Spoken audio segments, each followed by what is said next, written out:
പിതാവിൻ്റെയും പുത്രൻ്റെയും പരിശുദ്ധാത്മാവിൻ്റെയും നാമത്തിൽ ആമേൻ. നമുക്ക് പ്രാർത്ഥിക്കാം. കർത്താവായ ഈശോയെ, അങ്ങയുടെ പിറവി തിരുനാളിൻ്റെ സന്തോഷത്തിൽ കർത്താവെ കടന്നു പോകുന്ന ഞങ്ങൾ ഓരോരുത്തരും ആ സന്തോഷത്തിൻ്റെ പൂർണ്ണതയിൽ വചനം മാംസമായി ഞങ്ങളുടെ ഇടയിൽ അവതരിച്ച ആ വചനം സ്നേഹമായി ഞങ്ങളുടെ ജീവിതത്തിലേക്ക് കർത്താവെ വലിയൊരു അനുഭവമായിട്ട് മാറട്ടെ. ഈ ക്രിസ്മസ് കാലഘട്ടത്തിൽ കർത്താവെ അതിനുള്ള അവസരമാണല്ലോ ഞങ്ങൾക്ക് നൽകിയിരിക്കുന്നത്. ദൈവത്തെ ഭയപ്പെടാനല്ല, ദൈവത്തെ അനുഭവിച്ചറിയാൻ, ദൈവത്തിൻ്റെ സ്നേഹത്തിൽ നിറയാൻ, ആ സ്നേഹം ജീവിക്കാനുള്ള ഒരു അവസരമാണ് കർത്താവ് ഈ ക്രിസ്മസ് കാലഘട്ടം ഞങ്ങൾക്ക് നൽകുന്ന വലിയ സന്ദേശമെന്ന് ഞങ്ങൾ തിരിച്ചറിയുന്നു. കർത്താവ് ഞങ്ങളുടെ കൃപ ഞങ്ങൾക്ക് ഓരോരുത്തർക്കും നൽകി അനുഗ്രഹിക്കണമേ. ആമേൻ. ഈശോയിലെ സ്നേഹമുള്ള സഹോദരി സഹോദരന്മാരെ, നമ്മൾ ഡിസംബർ മാസത്തിൻ്റെ 27-ാം തീയതിയിലേക്ക് കടക്കുമ്പോൾ ഇന്ന് വിശുദ്ധ യോഹന്നാൻ ശ്ലീഹായുടെ തിരുനാള് സഭയിൽ കൊണ്ടാടുകയാണ്. നമുക്കറിയാം, വിശുദ്ധ യോഹന്നാൻ സ്നേഹത്തെക്കുറിച്ച് ഇത്രയേറെ നമുക്ക് ആഴമായ ബോധ്യം തന്നിട്ടുള്ള ഒരു അപ്പസ്തോലനാണ്. ഈശോയുടെ ഏറ്റവും അടുത്ത് ഈശോയുടെ ഹൃദയം അറിഞ്ഞ ഒരു അപ്പസ്തോലൻ.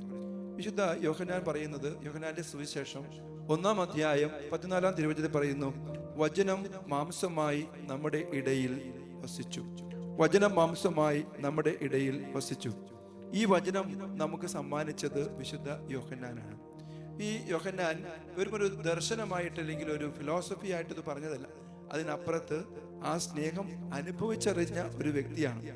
ഈശോയുടെ ഹൃദയത്തോട് ചേർന്നിരുന്ന ഒരു വ്യക്തിയായിട്ടാണ് അന്ത്യ അത്താഴവേളയിൽ ഈശോ പറഞ്ഞ യേശു സ്നേഹിച്ച ശിഷ്യൻ എന്നാണ് വിശുദ്ധ യോഹന്നാനെ കുറിച്ച് പറയുക.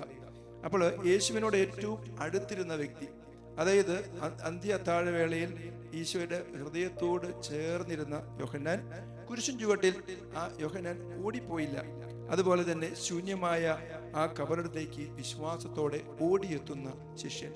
അത് വിശ്വാസം അനുഭവത്തിൽ നിന്നുണ്ടായ ഒരു വിശ്വാസമാണ്. അതുകൊണ്ടാണ് ഈശോയുടെ ഏറ്റവും അടുത്ത് അനുഗമിച്ച ശിഷ്യന്മാരിൽ ഒരുവനായിട്ട് യോഹന്നാനെ ഈശോ നമുക്ക് പറഞ്ഞു തരിക. പ്രിയമുള്ളവരെ, ഇന്ന് വിശുദ്ധ യോഹന്നാൻ നമുക്ക് പറഞ്ഞു തരുന്നൊരു കാര്യമുണ്ട്. സ്നേഹം എന്നത് ഒരു നിയമമല്ല, അല്ലെങ്കിൽ ക്രിസ്തീയത എന്ന് പറയുന്നത് ഒരു നിയമമല്ല, മറിച്ച് അതൊരു ബന്ധമാണ്. ഒരു ബന്ധമാണ്. നമുക്കറിയാം, ദൈവവുമായിട്ട് നമുക്കൊരു ബന്ധമുണ്ടാകുമ്പോഴാണ് നമുക്ക് ഭയം വിട്ടുമാറിപ്പോകുന്നത്, നമുക്കൊരു സുരക്ഷിതത്വം ഉണ്ടാകുന്നു. ദൈവം എന്നെ സംരക്ഷിക്കുന്ന ദൈവം, എന്നെ സ്നേഹിക്കുന്ന ദൈവം, എൻ്റെ കൂടെ നടക്കുന്ന ദൈവം, ഇമ്മാനുവേൽ, ദൈവം നമ്മോട് കൂടെ എന്നൊക്കെ നമുക്ക് ബോധ്യമാകുന്നത്. വിശുദ്ധ യോഹന്നാന്റെ 1-ാം ലേഖനം 4-ാം അധ്യായം 16-ാം തിരുവചനത്തിൽ നമ്മൾ വായിക്കുന്നു, ദൈവം സ്നേഹമാണ്, സ്നേഹത്തിൽ വസിക്കുന്നവൻ ദൈവത്തിൽ വസിക്കുന്നു. എത്രയോ ആഴമേറിയ മനോഹരമായ തിരുവചനം. വിശുദ്ധ യോഹന്നാൻ ശ്ലീഹായുടെ തിരുനാൾ ദിവസമായ ഈ ക്രിസ്മസ് ടൈഡിൽ, അതായത് ക്രിസ്മസ് കാലഘട്ടത്തിൽ നമ്മൾ ധ്യാനിക്കുന്നതാണ്.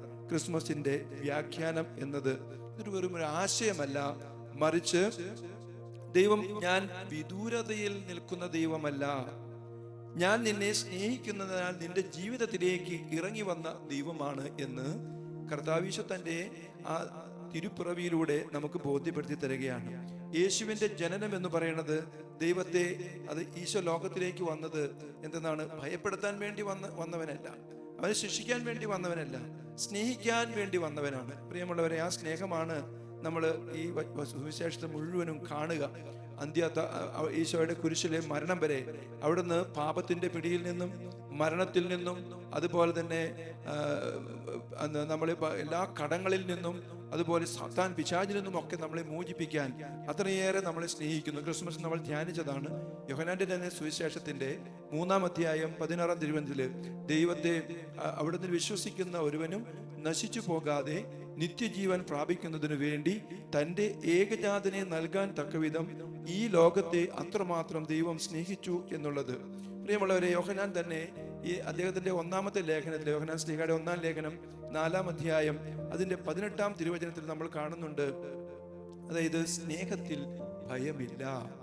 സ്നേഹത്തിൽ ഭയമില്ല എന്ന് പറയുന്നത് ദൈവവുമായിട്ട് നമ്മൾ ഹൃദയ ഐക്യത്തിലായിരിക്കുന്നു. ഒന്നും നമുക്ക് ദൈവം വെളിപ്പെടുത്താതിരിക്കുന്നില്ല. അവിടുത്തെ സ്നേഹം അതിന്റെ പൂർണ്ണതയിൽ മനസ്സിലാക്കുമ്പോഴാണ് നമുക്ക് ഭയം വിട്ടുമാറിപ്പോകുന്നത്. പലപ്പോഴും നമുക്ക് ഭയമാണ്, മരണത്തെക്കുറിച്ച് ഭയമാണ്, നമുക്ക് ഭാവിയെക്കുറിച്ച് ഭയമാണ്. ദൈവം നമ്മുടെ കൂടെ നടക്കുമ്പോൾ എന്തിനാ ഭയപ്പെടുന്നത്? കർത്താവ് നമ്മളെ നയിക്കുകയാണ്, കർത്താവ് നമ്മളെ രക്ഷിക്കാനായിട്ട് വന്നേക്കാണ്, നമ്മളെ സുഖപ്പെടുത്തുന്ന ദൈവമാണ്. നമ്മുടെ കടങ്ങളൊക്കെ ഏറ്റെടുക്കുന്ന ദൈവമാണ്, നമ്മുടെ പാപങ്ങൾ മോചിക്കുന്ന ദൈവമാണ്, പിശാച് നമ്മളെ മോചിപ്പിക്കുന്ന ദൈവമാണ്. അതുകൊണ്ട് ഈ ക്രിസ്മസ് ടൈഡ് നമ്മോട് പറയുകയാണ്, ദൈവത്തെ ഭയപ്പെടേണ്ട, ദൈവത്തിൽ വിശ്വസിക്കൂ, ആ ദൈവത്തെ നമ്മൾ സ്നേഹിക്കുക. അതുകൊണ്ട് തന്നെ ഈ അധ്യായത്തിൽ തന്നെ 3-ാം അധ്യായത്തിൽ യോഹന്നാൻ 1 യോഹന്നാൻ 3:18 വായിക്കുന്നുണ്ട്, നമുക്ക് വാക്കാലോ അല്ലെങ്കിൽ നമ്മുടെ എന്താണ് വചനം പറയുകയാണ്, കുഞ്ഞുമക്കളെ, വാക്കിലും സംസാരത്തിലുമല്ല നാം സ്നേഹിക്കേണ്ടത് പ്രവൃത്തിയിലും സത്യത്തിലുമാണ്. അപ്പോൾ ദൈവത്തെ നമുക്ക് പ്രവൃത്തിയിലൂടെ സ്നേഹിക്കാനായിട്ട് പരിശ്രമിക്കാം. ക്രിസ്മസ് ആഘോഷമൊക്കെ കഴിഞ്ഞു. ഇനി നമ്മൾ ചോദിക്കുന്ന ചോദ്യമാണ്, എൻ്റെ വീട്ടിൽ, എൻ്റെ സമൂഹത്തിൽ, എൻ്റെ ജോലി സ്ഥലത്ത് ഈശോയുടെ സ്നേഹം, ക്രിസ്തുവിൻ്റെ സ്നേഹം എനിക്ക് കാണാനായിട്ട് സാധിക്കുന്നുണ്ട്? അപ്പോൾ സ്നേഹം എന്താണെന്ന് കുറച്ചുകൂടി ആഴമായിട്ട് തിരിച്ചറിയണം. ഈ ക്രിസ്മസിൽ നമ്മൾ അതാണ് തിരിച്ചറിഞ്ഞത്. അത് ക്ഷമയാണ്, അത് സഹനമാണ്, അത് മനസ്സിലാക്കലാണ്, മൗനത്തിൽ ദൈവത്തോട്, സഹോദരങ്ങളോട് നമ്മൾ ചേർന്ന് നിൽക്കുന്നതാണ് സ്നേഹം. പ്രിയമുള്ളവരെ, വിശുദ്ധ യോഹന്നാനെ കുറിച്ച് നമ്മൾ മനസ്സിലാക്കുന്നത്, അദ്ദേഹം ഒരു രക്തസാക്ഷിയായില്ല, പക്ഷേ ആ വിശുദ്ധ യോഹന്നാൻ സ്നേഹത്തിന് സാക്ഷിയായിട്ട് ജീവിച്ചു, സ്നേഹത്തിന് സാക്ഷിയായിട്ട് ജീവിച്ചു. ഈ ക്രിസ്മസ് ടൈഡിൽ സഭ നമ്മോട് ചോദിക്കുകയാണ്, ഞാൻ ക്രിസ്തുവിൻ്റെ അടുത്താണോ, അത് ഞാൻ ഭയത്തിലാണോ ജീവിക്കുന്നത്? എൻ്റെ ജീവിതം ദൈവത്തിൻ്റെ സ്നേഹത്തിൻ്റെ അടയാളമാണോ? അപ്പോൾ ദൈവമാണ് നമ്മളെ ആദ്യം സ്നേഹിച്ചത്. യോഹന്നാന്റെ തന്നെ സുവിശേഷ ലേഖനത്തിൻ്റെ 1-ാം ലേഖനത്തിൽ 4-ാം അധ്യായം 19-ാം തിരുവചനം വായിക്കുക. നമ്മൾ ആദ്യമായിട്ട് നമ്മളെല്ലാം സ്നേഹിച്ചു, ദൈവം നമ്മളെ ആദ്യം സ്നേഹിച്ചു. അപ്പോൾ ആ സ്നേഹമാണ് നമ്മൾ തിരിച്ചറിഞ്ഞ്, നമ്മൾ ആ പ്രതിസ്നേഹമാണ് നമ്മുടെ ജീവിതമായിട്ട് മാറേണ്ടത്. അതുകൊണ്ട് നമുക്ക് പ്രിയമുള്ളവരെ പ്രാർത്ഥിക്കാം. ഈ ഒരു 27-ാം തീയതി കർത്താവ് ഈ ഒരു ക്രിസ്മസ് കാലഘട്ടത്തിൽ തൻ്റെ ആ ഒരുപാട് സ്നേഹിച്ച ശിഷ്യനായ വിശുദ്ധ യോഹന്നാന്റെ തിരുനാൾ ആഘോഷിക്കുമ്പോൾ നമ്മോട് ചോദിക്കുകയാണ്, വചനം മാംസമായി നിങ്ങളുടെ ഇടയിൽ വസിച്ചല്ലോ. യോഹന്നാന്റെ ആ സുവിശേഷം 1-ാം അധ്യായം 14-ാം തിരുവചനം, വചനം മാംസമായി നമ്മുടെ ഇടയിൽ വസിച്ചു. ആ വചനം, ആ സ്നേഹം ഏറ്റവും കൂടുതൽ അനുഭവിച്ചറിഞ്ഞ വ്യക്തിയാണ് വിശുദ്ധ യോഹന്നാൻ. ആ യോഹന്നാൻ നമുക്ക് പറഞ്ഞു തരുന്നത്, ദൈവം സ്നേഹമാകുന്നു, സ്നേഹത്തിൽ വസിക്കുന്നവൻ ദൈവത്തിൽ വസിക്കുന്നു, സ്നേഹമുള്ളിടത്ത് ഭയമില്ല. നമ്മുടെ കുടുംബജീവിതങ്ങളെയൊക്കെ ഓർക്കാം, നമ്മുടെ മക്കളെ ഓർക്കാം, ചുറ്റുപാടുകളെ ഓർക്കാം. പ്രിയമുള്ളവരെ, എവിടെയൊക്കെ നമുക്ക് ഭയമുണ്ടോ, ആകുലതയുണ്ടോ, അവിടെ ദൈവമില്ല എന്ന് തിരിച്ചറിയുക. നമുക്ക് ദൈവത്തോട് ചേർന്ന് നിൽക്കാം. ദൈവമുള്ളിടത്ത്, സ്നേഹമുള്ളിടത്ത് ഭയമില്ല. കൃപയുടെ നിറവിൽ നമുക്ക് ജീവിക്കാനുള്ള അനുഗ്രഹം കർത്താവെ നൽകണമേ എന്ന് ഈ ദിവസം ഞങ്ങൾ പ്രാർത്ഥിക്കുന്നു. ഇപ്പോഴും എപ്പോഴും എന്നേക്കും. ആമേൻ.